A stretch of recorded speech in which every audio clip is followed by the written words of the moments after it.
Pie in the Sky Media.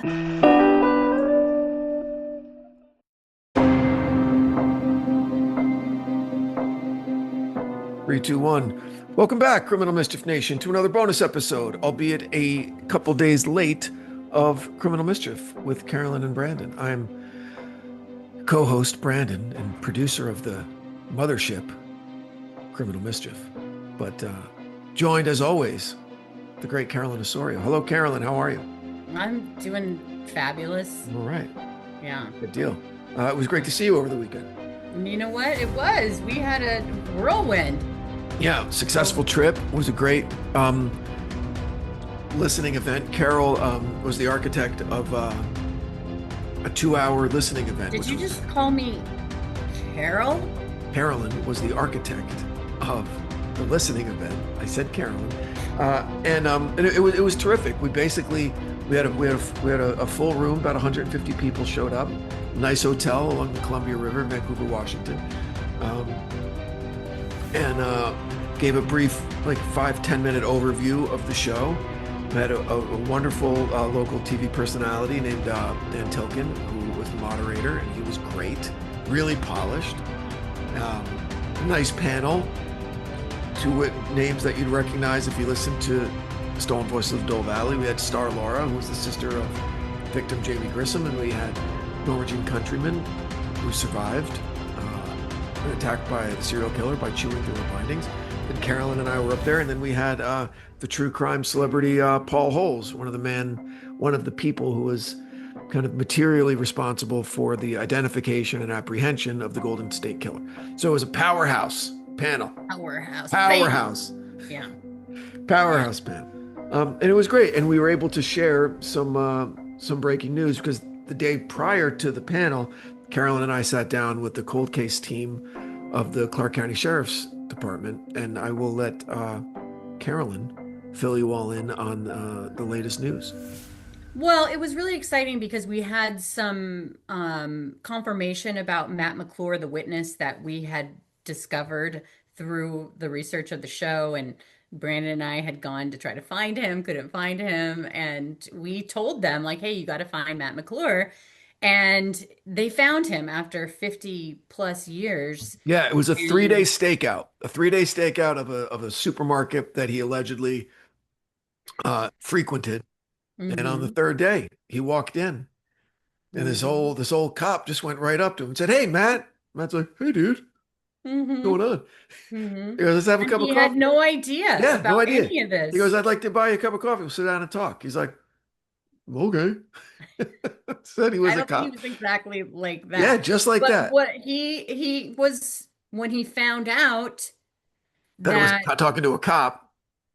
Well, no, I mean, once he found out that he was shocked that this is what they wanted to talk to him about. He had no idea. And it just shows the power of a podcast to dredge up this witness who, and we talked about this. You were like, and I have to give you props because I've been thinking about this. Anytime I come to you with some idea, you probably 50% of the time are probably thinking, this is not going to work. This is like, what are you doing? But you always say, yeah, let's do it. Or yeah, let's like that. And the witness was one of those things that you ended up telling me later that you were like, I never thought we were going to find this guy. I never thought that there was going to be anything. No, I didn't, because neither did the cops. I know. Neither the cops, but you got to run out the ground balls, right? You never know when you're going to be safe at first. And that happened with this one. Like, but really, what are the chances? Someone hears maybe this guy's still alive, but he's got a screw loose and he's a homeless dude sometimes in Portland. Oh, I know, but I think it's funny that, again, I think that it's like, I think people could say, why are these two? Like, what is the deal with these two, right? And it's like, I think that in listening to the event and the people that are involved, I think that it's such an underdog story. You know what I mean? I feel like every single person identifies as an underdog in terms of us. Like, I don't know if I identify as an underdog. I don't know if you do. I would think that you would. Do you identify as an underdog? It's, you know what? That's kind of a little bit, Yeah. just for some of the things I've tried to accomplish in my life that aren't there's a low success rate, but it's I got to be, I'll be honest, just with the woke movement these last 5 years, it's kind of hard for a white American male to identify as an underdog. Because I think if I said that and if I really thought about it, I would say, no fucking way. I've had every privilege in the world. You know what I mean? I know, but I don't really care Right. about But I that know what right you're now saying. for I'm the saying like overall, what I'm saying is that of course I'm not enough, I but in terms of oh my the, gosh, in terms of just the you are creative, an underdog. The hold fact on, that you the creative and the artistic things that I've tried to accomplish, yes. yes, definitely an underdog. Yeah, yeah, of Yeah. course. That's what I mean. Like, Yep. of course, have you had privileges? Yes. Okay. But just the idea of it draws you to characters that in this story, like Norma, like Star, right? And even though I think that you have to have that kind of underdog mindset, I believe you kind of do, where you're like, even though you didn't think we were ever going to find this guy, you were like, yeah, let's do it. We Yeah. got to find this guy, right? And I'm I always think up for that a challenge, an adventure. I'm like, let's go. It was like raining in there, and we're like, let's go try and find this homeless dude. I'm like, we getting put ourselves in harm's way. but Yeah, it's but it was more than that. It's more just like you said, like running it down. We had the conversation. We got to run this guy down. And it's not to give us ourselves props. It's just that I think that there's that thing where um it's just that kind of I think more like the bad news bears kind of thing where it's like, you know what? Let's just this is scruffy. This is yeah. like let's just find this because like I was thinking as I was putting together the show like I couldn't believe that the lining up, like, how could they never talk to this guy? Like, Yeah. I didn't doubt myself, but I sort of did because I was like, I was thinking, you know, just because things weren't lining up. And I was like, well, wouldn't they have already figured this out? Well, You know? see, you think that, but it's weird. Like, Mhm. and my thing of always like, yeah, fuck it, let's give it a shot. Like, why wouldn't? I mean, why not? I know. And I think that Because you that's never know what's going to click. You never know what's going to hit. You never know, what's going to fall into play. I mean, let's think of The Devil Within, right? My show. I remember there was a Greek restaurant down the street where, when one of my kids was at a dance class and I would go there and I'm like, I'm just going to write this. I don't think anyone's ever going to listen to who's going to give a shit about a 40-year-old murder in New Jersey, you know? And then it Mhm. wind up being my primary job for the last 5 years in a bunch of different iterations. So, and you never know. And people told me, "No, I don't write that. Find something that's less sad or less gory or maybe more believable, whatever." And I went, well, this is what I'm going to do. So I've never I been think that's it. That's it yeah, though. That's it. yeah. That's what I mean. Call it underdog, call it whatever it is. It's Not the be long afraid to shot. follow your gut or do what you think, you know, not trying to please people. Not Exactly. right, not really caring. Yeah. Yeah. So, So they ended up, getting back to the witness. They debriefed us and we listened to Wally, who was the one that actually interviewed him and how yeah. credible he was and how he totally remembered everything, all the details, how it, from all of his details, they believe that this is Jamie Grissom and we now have the Yeah. coordinates to where to look, although of course so many years later. But they're using these really specialty dogs that can sniff out not just human remains, but historical human Yeah. remains. So it's a Right. totally different thing. Hold on. Before that, even Mhm, because Wally played his cards pretty close to his vest there, right? He wasn't telling him what wasn't leading him at all, mhm, and mhm, and the guy remembered the year and the month, but didn't know the day, but knew mhm, that it was snowing like crazy. And the mhm, only snowstorm in 1971 in December in mhm, that area took place mhm. over the 7th and the 8th. And the guy didn't know that Jamie Grissom disappeared on the 7th. Like he didn't No, I he, know. And I'm saying that was and I promise you, I feel icky in trying to act like I'm tooting my own horn, but during the research of it, they kept trying to act like these screams that had happened were the remains of the other two victims that were found. I'm like, it can't, because I called the National Weather Service myself and was yeah. like, no, because this had to be during, and their reports were like, no, when the Highfields were talked to, that was, 1978 or whatever. And I'm like, you know what? Years can go by, people get the years wrong. So it was Absolutely. like, so it just, just because something, I guess my big learning lesson from this is fucking trust your gut and your Yeah. instinct always. And don't think that because, the police or whatever have figured this out, or the people that are in charge of things, like they know, Yeah. because it could be wrong. Yeah. And, it just is And don't be confirmation of afraid to that. be wrong. Don't be like I can't think of a thing that would in with regard to work that would embarrass me. Like I'm not really afraid of being embarrassed in front of people, because I know that people don't really give a shit. People have their own stuff going on. And so they don't have a lot to worry about in terms of being judged or feeling embarrassed. Like who gives a shit? So it's be willing to just go and make mistakes and move on. And sometimes it works out, you know. And And it's this like time, incredible what it does. yeah, So and this time it worked out. yeah, so they're going to be doing we talked about the search. They're going to have Yes, so multiple the dogs. Go. teams. I cut you off with the No, no, no, dogs it's because okay. I found that super super interesting in Yeah. that meeting with the cops who didn't get my DNA again. Thank you. Yeah. How do you like that, Neiman? Yeah. Where's your badge? Oh my God, where's your coin? Okay, so I have I to don't set know what this you're up. talking about.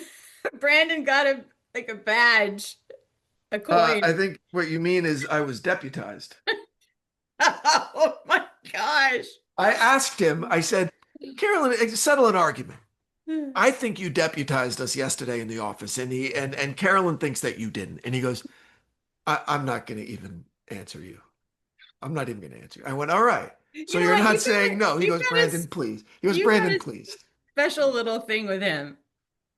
You've got a special little thing with Well, him. he just was fucking narking out the whole Oh time. my God, it was so funny. Jesus, he just, You actually, I think, made people really like Star and Norma. Like you were just, I think there's something to be said about the serious sides of things, and then bringing in kind of a levity with stuff. And I feel like, um, I don't know. I just think that it's good that you have that, you know?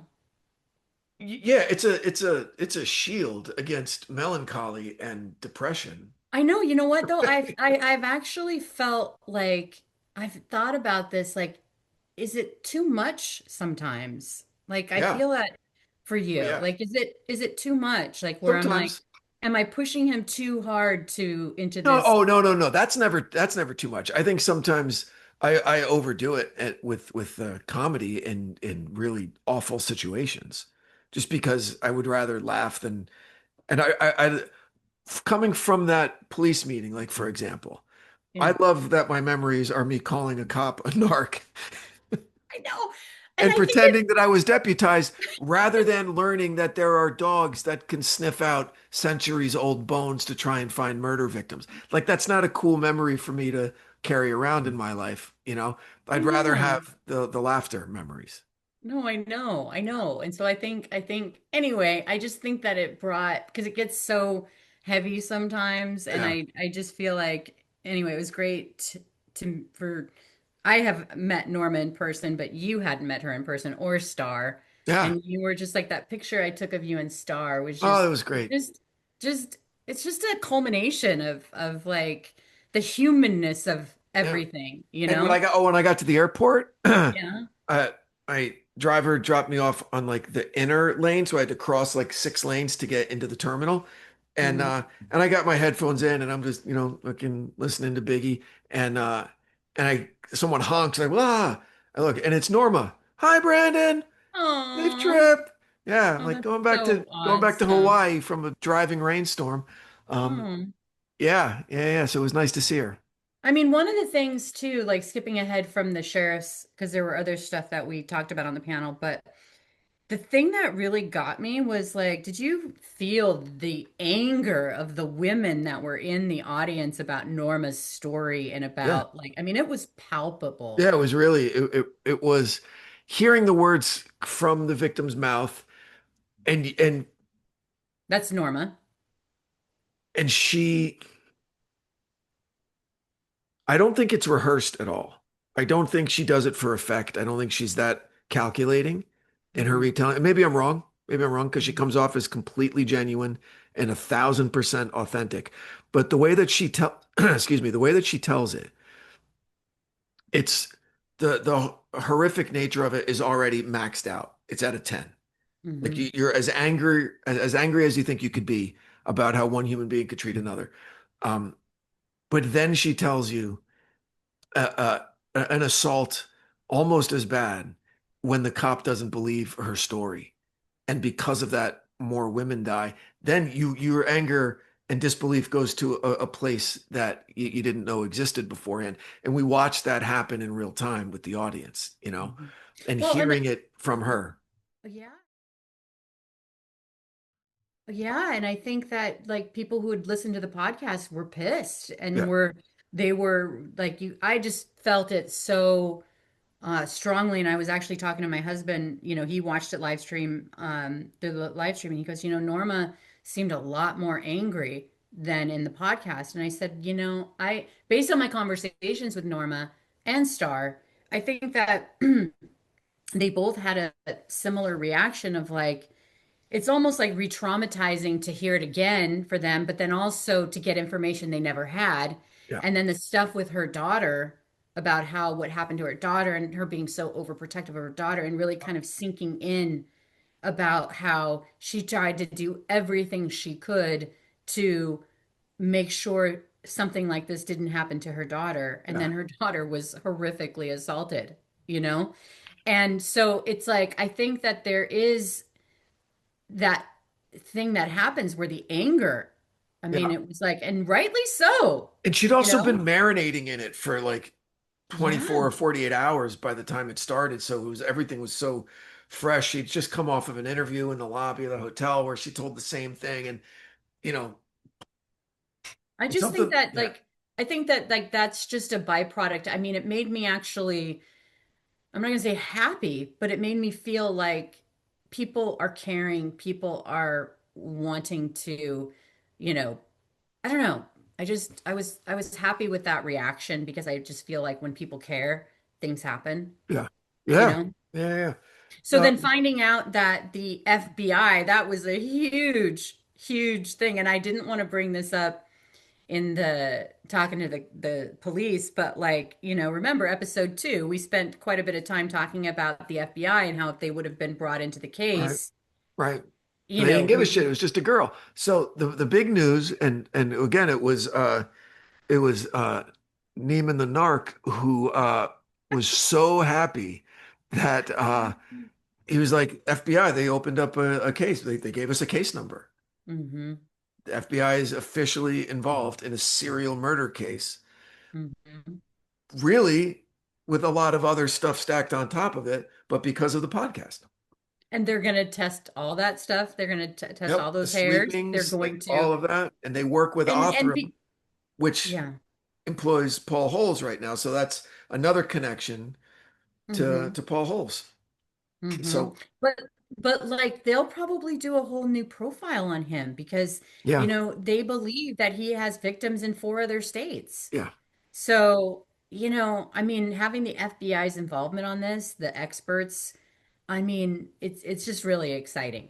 So 50 plus years after Barbara Derry's body was found at the grist mill and they thought it was DB Cooper's, or the FBI was on the case, and then once they found out it was just her, just a girl, is yep, what they said, yep. They you stopped. know? They just, well, it's not like they stopped caring. I'm sure, those guys were assigned specifically to the DB Cooper case. So it's not like those Mhm. agents were going to take up this case, but they didn't pass it along. They didn't recommend it to other people in the local field office or anything like that. They just kind of said, all right, you guys deal with it. It's a state or Yeah, a the county FBI matter. has to be invited in. That's the Yeah. thing about that people, Yeah.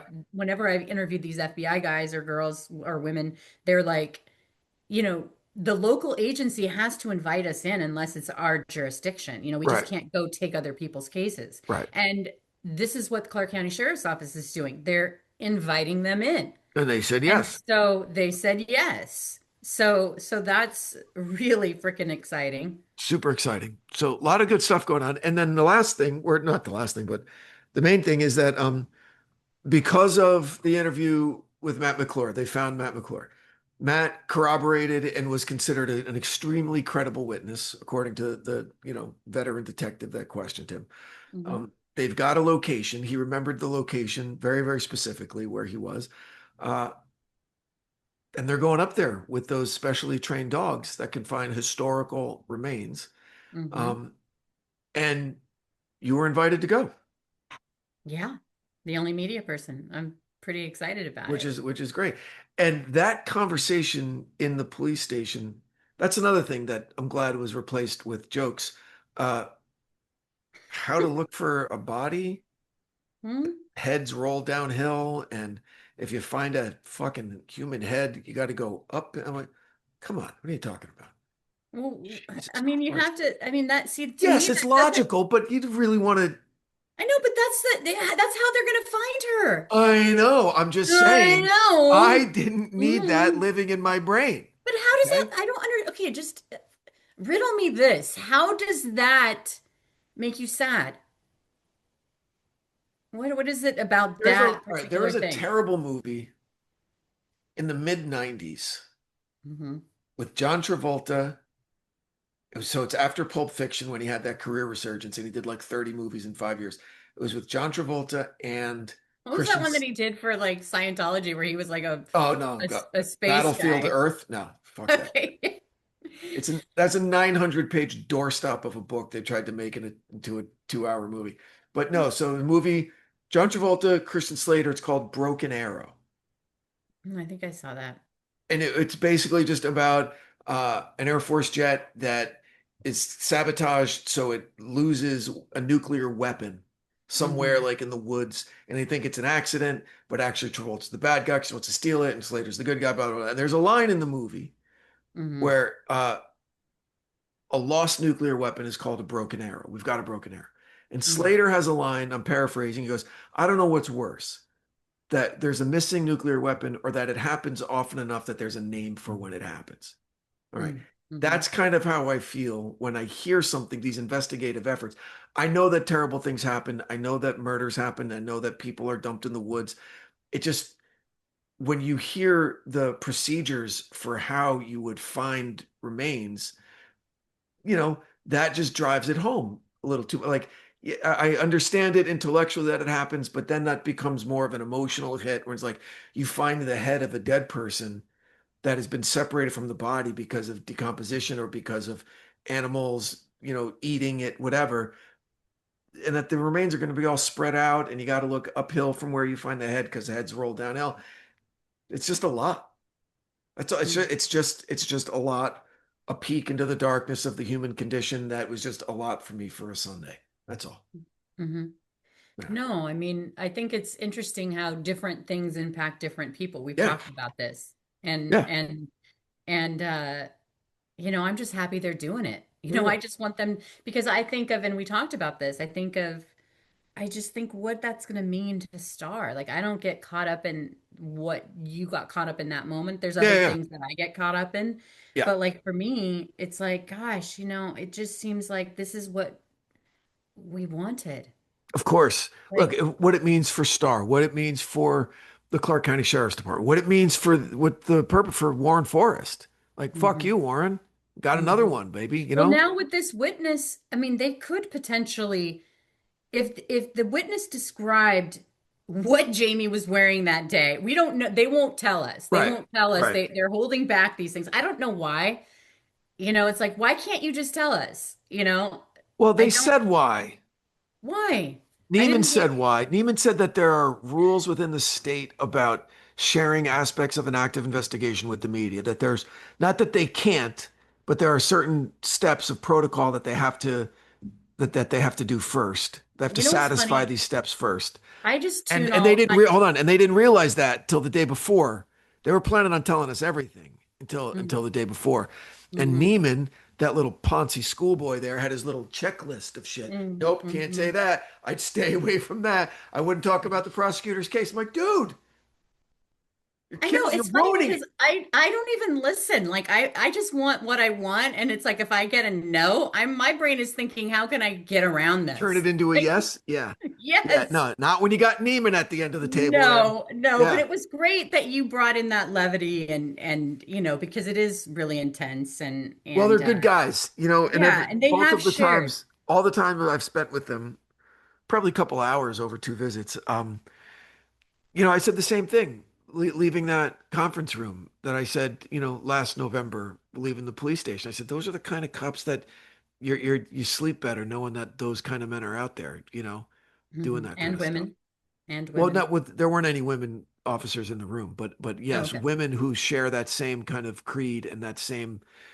dedication and dispassionate kind of application of the law. Like that's what you want, you know? Hmm. Yeah. Yeah, it was great. So we will definitely keep everyone updated Yes. and Yes. and we'll And the the listening event that we did was recorded, and we're going to turn that into an episode of the show. Yeah, Um, it's on YouTube right now. Great. And then Yeah. one of our producers, a wonderful young man named Ben, who could drink an old fashioned Mm, quicker than you could mm. blink. I was surprised by his choice of drink. Me too. It's so see, but then It's if so you know him, he's an old soul, so it makes sense. It makes sense. I was surprised. Yeah. I would be I like surprised if he it was when drinking a people Cosmo. Like that would surprise I like it when I'm surprised by people, me. even with just little details like that. Yeah, Just made me like yeah. he's got some other shit going He's got on. some stuff going on. Yeah, He's got absolutely. I he's agree. got some other yeah. Yeah, because It's he's fun. very intelligent and he's very soft spoken. Um, We love Ben. we Ben was love a Ben. Yeah, huge huge help part of the with production team, Stolen Voices. creative Oh team. my Yeah, gosh. absolutely. And that was the other thing. He very quietly and but confidently would make sure that everyone knew how he felt about something.